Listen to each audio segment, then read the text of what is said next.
Step 5 is finishing. Obviously, we're not gonna leave the hair like this. You could if you wanted to, but I'm not going to.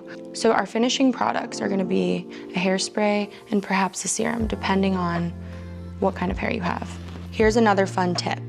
Now that all of this is together, we kind of wanna just like reinvigorate it and then polish it. So you can flip your head over and massage it. Massage just at the roots to kind of reactivate that product that you already put in there earlier, and just get all those roots lifted up just in case they've decided to settle in on your head a little bit.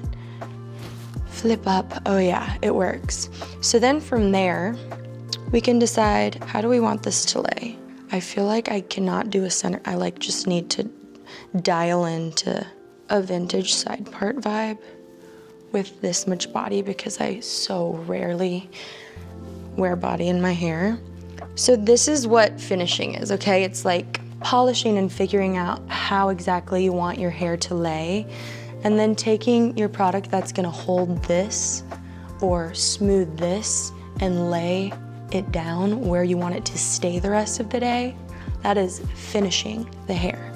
So now that we've got this, which is beautiful and totally wearable, we're gonna take the hairspray and I'm going to lift a little here, spritz a little, because that's gonna help that stay. I'm gonna pull a little bit over here, go like this.